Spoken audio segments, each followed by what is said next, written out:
পীরে কামেল, লেখক উমের আহমেদ, ভাষান্তর সালমান সিদ্দিক। আমার জীবনের সবচেয়ে বড় ইচ্ছে। বল পয়েন্ট ঠোঁটে চেপে সে চিন্তায় ডুবে গেল।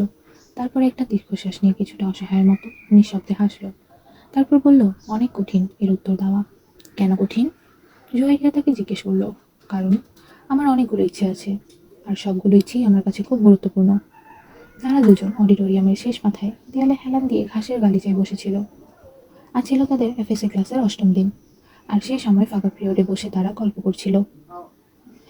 এক একটা বাদামের দানা খেতে খেতে জুয়াইরিয়া তাকে পুনরায় জিজ্ঞেস করলো, তোমার জীবনের সবচেয়ে বড় ইচ্ছে কি মামা? এই মামা কিছুটা হতভম্ব হয়ে তাকে দেখল এবং ভাবনায় পড়ে গেল। সে উত্তর দেওয়ার পরিবর্তে উল্টো প্রশ্ন করে বসলো, প্রথমে তুমি বলো, তোমার জীবনের সবচেয়ে বড় ইচ্ছে কি? প্রথমে আমি জিজ্ঞেস করেছি, সুতরাং তোমারই প্রথম উত্তর দেওয়া উচিত। এই বলে জুয়াইরা কাঁধ নাড়ালো। ইমামা তৎক্ষণাৎ হার মেনে নিয়ে বলল, আচ্ছা ঠিক আছে, আমাকে একটু ভাবতে দাও। আমার জীবনের সবচেয়ে বড় ইচ্ছে? সে প্রশ্নটি আরেকবার বিড়বিড় করে আওড়ালো। একটি ইচ্ছে তো এই যে আমার জীবনটি অনেক দীর্ঘ হবে। কেন? জুয়াইরিয়া হাসলো। মাত্র 50-60 বছরের জীবন আমার কাছে খুব ছোট মনে হয়।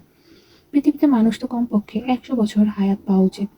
আর তারপর আমি অনেক কিছুই করতে চাই। যদি খুব জলদিই মারা যাই তাহলে তো আমার জীবনের সমস্ত ইচ্ছে অপূর্ণ থেকে যাবে।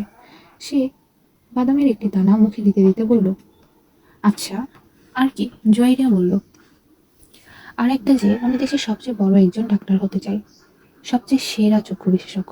আমি চাই যখন পাকিস্তানে চক্ষু সার্জারির ইতিহাস লেখা হবে তখন সেখানে আমার নামটি যেন সবার উপরে থাকে। সে মুচকি হাসতে হাসতে আকাশের দিকে তাকালো। আচ্ছা, তুমি যদি কখনো ডাক্তার হতে না পারো তাহলে? কারণ এটা তো সব শেষের মেধা এবং ভাগ্যের ব্যাপার।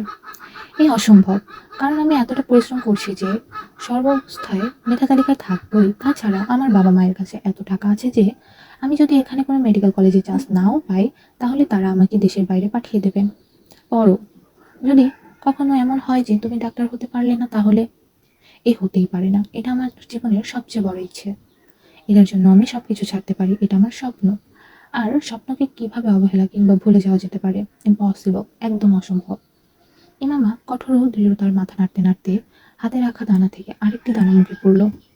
জীবনে কোনো কিছুই অসম্ভব নয়, যে কোনো সময় যে কোনো কিছু ঘটে যেতে পারে। এভাবেই ধরো তুমি ডাক্তার হতে পারলে না, তাহলে? তাহলে তুমি কি করবে? কেমন প্রতিক্রিয়া দেখাবে? ইমামা এবার চিন্তায় পড়ে গেল।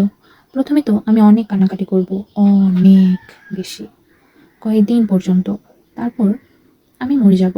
জয়রিয়া অনাকাঙ্ক্ষিতভাবে হেসে উঠল। অথচ একটু আগেই তো তুমি বলেছিলে যে তুমি একটি দীর্ঘ জীবন চাও, আর এখন তুমি বলছো যে তুমি মারা যাবে। হ্যাঁ, নয়তো আমি বেঁচে থেকে কি করব? আমার সমস্ত পরিকল্পনাই মেডিকেলকে ঘিরে। আর এটাই যদি জীবন থেকে হারিয়ে যায় তাহলে আর কি বাকি থাকবে? অর্থাৎ তোমার একটি বড় ইচ্ছে অপর একটি বড় ইচ্ছেকে নিঃশেষ করে দেবে। মনে করি এটাই। তাহলে তো এর অর্থ হচ্ছে তোমার জীবনের সবচেয়ে বড় ইচ্ছে ডাক্তার হওয়া, দীর্ঘ জীবন লাভ করা নয়। তুমি বলতে পারো তা। আচ্ছা, তুমি যদি ডাক্তার হতে না পারো তাহলে কিভাবে মরবে? আত্মহত্যা করবে নাকি স্বাভাবিক মৃত্যু? জুয়াইরিয়া খুব আগ্রহ নিয়ে জিজ্ঞেস করলো।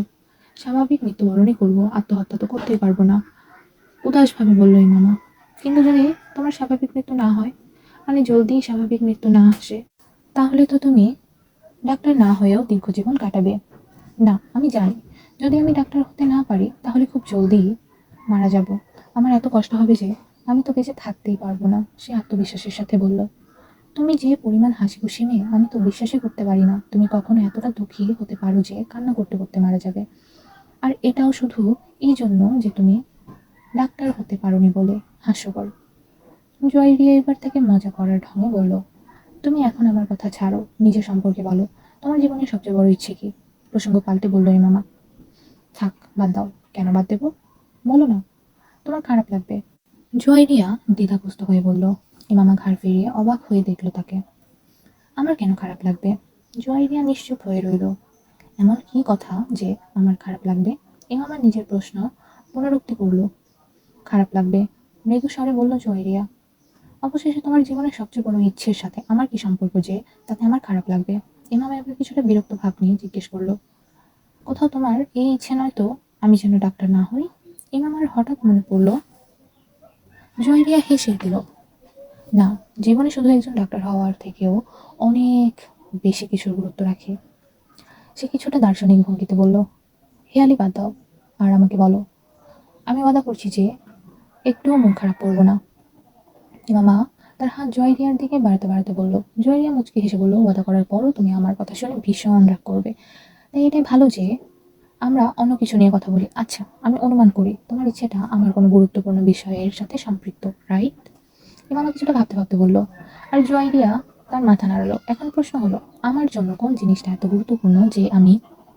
সে কথা বলতে বলতে থেমে গেল। কিন্তু যতক্ষণ আমি তোমার ইচ্ছের ধরন সম্পর্কে জানতে না পারবো ততক্ষণ পর্যন্ত কিছুই বলতে পারবো না।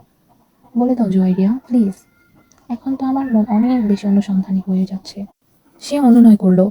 মাথা নিচু করে জয়রিয়া কিছুক্ষণ ভাবতে থাকলো। ইমামা গভীরভাবে তার চেহারার দিকে তাকিয়ে রইল। স্বল্প নীরবতার পর জয়রিয়া মাথা তুলে ইমামার দিকে তাকালো। ইমামা কিছুটা গম্ভীর হয়ে বলল, আমার জীবনের মূল লক্ষ্যটি ছাড়া আমার কাছে যে সকল জিনিসের খুব গুরুত্ব রয়েছে তা শুধু একটি। যদি তুমি তার সম্পর্কিত কিছু বলতে চাও বলতে পারো, আমি একদম মন খারাপ করবো না। জুয়াইরিয়া কিছুটা আর চোখে ইমামার দিকে তাকালো। ইমামা তখন তার হাতে থাকা আংটিটি দেখছিল। জুয়াইরিয়া মুচকি হাসলো। আমার জীবনের সবচেয়ে বড় ইচ্ছে হলো তুমি। জুয়াইরিয়া তাকে তার ইচ্ছের কথা বলল। ইমামার চেহারা একবারে সাদা হয়ে গেল। সে শকড ছিল নাকি হতভম্ব, জুয়াইরিয়া কিছুই বুঝতে পারল না। কিন্তু তার চেহারার চিত্র নিশ্চিত বলছিল যে জুয়াইরিয়ার মুখ থেকে নির্গত বাক্যটি তার সমস্ত ধারণার বিপরীতে ছিল, যে ধারণাটি ইমামার ভাবনায় কখনো আসেনি। আমি তোমাকে বলেছিলাম না তোমার মন খারাপ লাগবে। জুয়াইরিয়া যেন নিজেকে নির্দোষ প্রমাণের চেষ্টা করলো, কিন্তু ইমামা কিছুই বলল না, চুপচাপ তাকে দেখতে থাকলো।